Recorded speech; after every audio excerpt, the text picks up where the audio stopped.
Hi, I'm Mike Bellevue, and as most of you know, I write for Guns of the Old West magazine.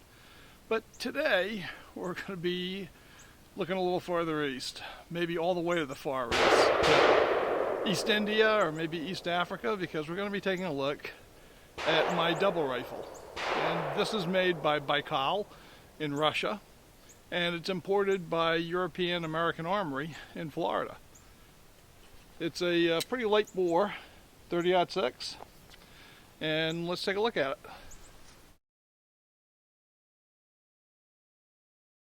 Evil Roy set up about 35 yards downrange. I have this rifle sighted in for 50 yards, and that's about as far as I really feel confident with it, because as you'll see, it's not regulated to shoot right together. I'll show you how we load it. Got these 30-06s, they're 180 grain soft points. What I found is that the Baikal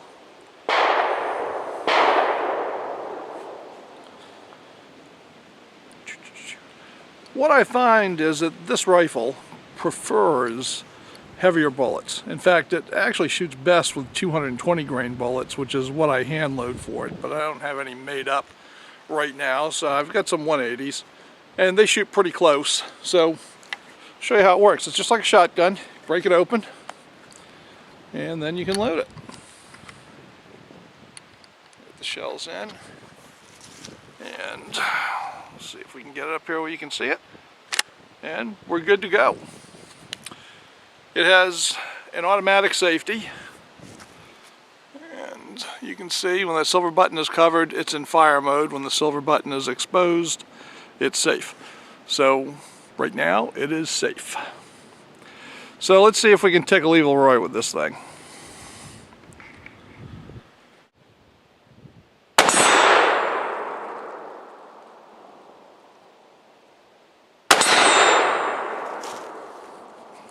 Okay, now I shoot a lot of pretty heavy guns.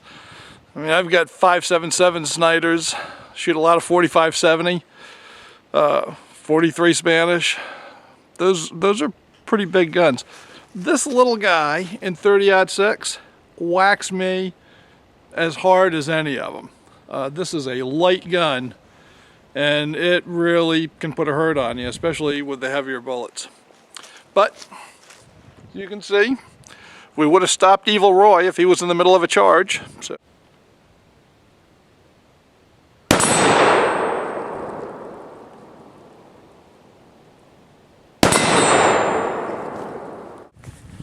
Well, let me demonstrate how you get the shells out of here. Break it open, and as you can see, they actually are extracted by that little spring-loaded clip. Now, there's no ejectors in here, just extractors, so we've got to reach in and pull them out. But it moves them out pretty good, and we're ready to go. Not a rapid reload, though. You know, ever since I was a kid, reading Hemingway and later reading Peter Hathaway Capsticks articles and books, I wanted a double rifle. I wanted one of those big old pieces of safari iron. But I am completely unwilling to spend the amount of money that a fine European double rifle would cost, because really, I don't need one. It's kind of a toy for me. So I don't have a fine European double rifle. I have this. And this is what it is, but it's kind of fun to shoot. This is made by Baikal, and they're better known for shotguns, I think, in this neck of the woods. It was originally imported by European American Armory, who has a relationship with Baikal. And then a few years ago, Remington decided they needed an inexpensive double-barrel shotgun line. And they got a deal with EAA to be the exclusive distributor for these Baikal guns. So EAA continued to import them, but they were sold through Remington. And as you can see, this gun itself is Remington marked. And they were called the Spartan series by Remington. And along with the double barrel shotguns, they also brought in these double barrel rifles. And they came in two chamberings. They came in 45-70 and 30-06. And this one is a 30-06.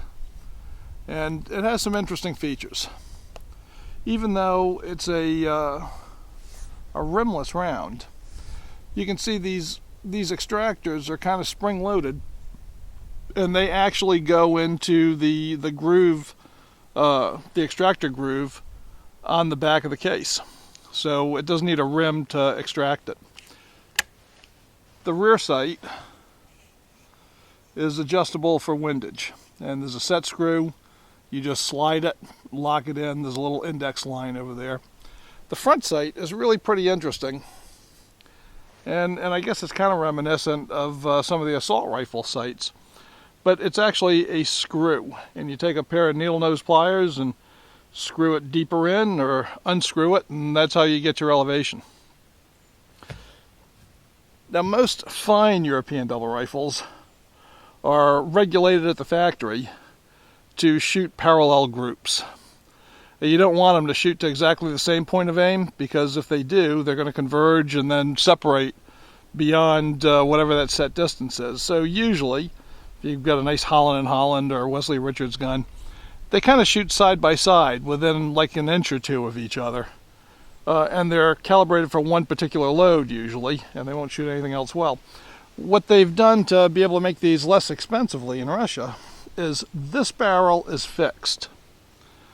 And what you do first is you sight in the left barrel. And once you've got that sighted in, the right barrel is actually floating. And you regulate it with this little jack screw right here. You would put a little steel pick in there and rotate that jack screw up or down, and it gives you quite a bit of room. There are more of those little holes that you just expose them the more you turn it. And you just move that barrel around until you've got it regulated. It's not a perfect system, but it actually works. It works okay. I mean, it is what it is. You know, it's going to do us good enough to hit what we're shooting at, but it's certainly not going to be sniper quality. The rib that you see here, right, this is not like a solid rib over a soldered joint. This actually unscrews.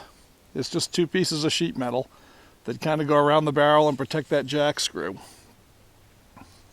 And in fact, if I take off the forearm, you can see we've got those two barrels that just kind of ride up in here. And these barrels are pretty thin, so I'll tell you what, they heat up fast. You don't have to put many rounds through it before this gun is getting hot and needs to cool down. Now the stock it's decent European walnut. It's not too ugly. It's a shotgun style stock, and there's a lot of work you could do on it, but it works. It's got a recoil pad, has sling swivels, which ordinarily I would have a sling on here, and it does what it's supposed to do. And now what that is, I'll leave up to you, but it'll hit. So let's take it out and see what we can hit with it.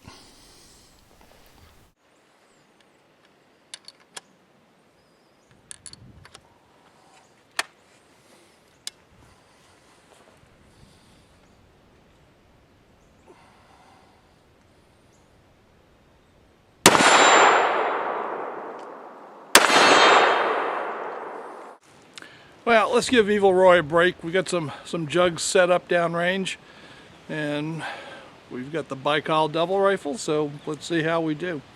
Now, you might notice I've changed hats during the course of this video, and I gotta say, those pith helmets are very hard to shoot in. I mean, that long, the old-fashioned kind that I've got hits the back of my neck and goes down over my eyes. I don't know how those British guys did it, but more power to them. So anyway, let's go wax some bottles.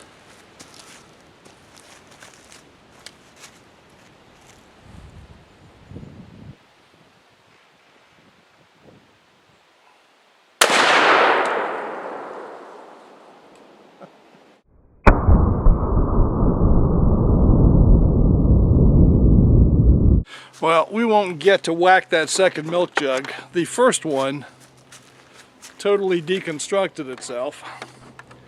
And this guy, when he hit the ground, I guess, split, emptied himself out. So we're gonna have to find something else to shoot. Well, I'm gonna find this hard to believe. This is the first time the sun has been out in 13 days straight. So I'm glad to see it, even if it is gonna shadow me a little bit. Well, let's pop a 2-liter bottle out there and see if we can Hemingway that thing down.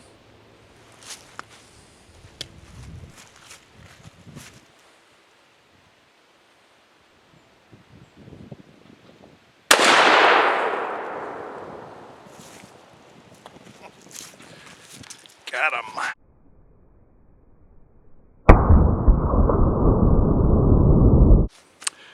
Well, we've got another 2-liter bottle set up out there, and let's go whack it. And this time I'm going to use the right barrel, which is a floating barrel. For the milk jug and that first 2-liter, I'd use the left barrel on both of them, which with this rifle, if you want to be sure of hitting what you're aiming at, the left barrel's the way to go. But it's kind of like cheating to use it all the time, so it's a double gun. Let's use the right one.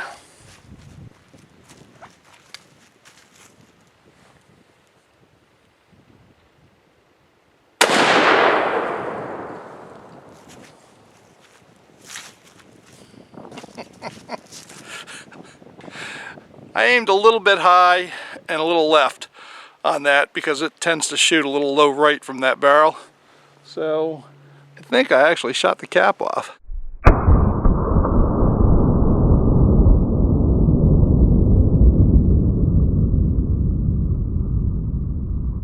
Well, I don't know how that's going to look on video, but in person that was pretty spectacular. And I would say the right barrel did pretty darn good too, because right here, dead center on the bottle, is the entrance hole for that. So I guess my Kentucky windage was just about right. Well, this one's going to be a little more like Hemingway meets Gallagher. We've got a honeydew melon set up downrange, and we got the Baikal double rifle stoked up. So let's go shoot something organic.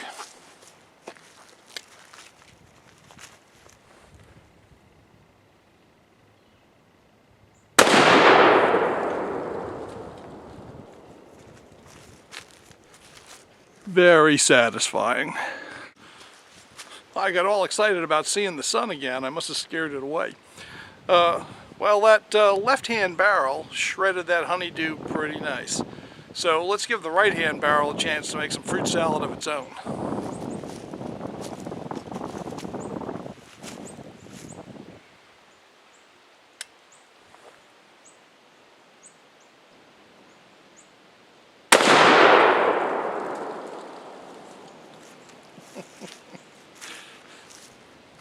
Beautiful. Well, I'll tell you what, this is certainly not the finest double rifle in the world, but it hits what you point it at, and it's effective for what it is. If you were going to be hunting big game like, say, moose or even a big bear in really thick cover where you needed a fast handling gun that could give you 2 shots, well, this could do the trick. For me, it's just a toy, but it can be shot with a purpose because it hits what you aim at least close range.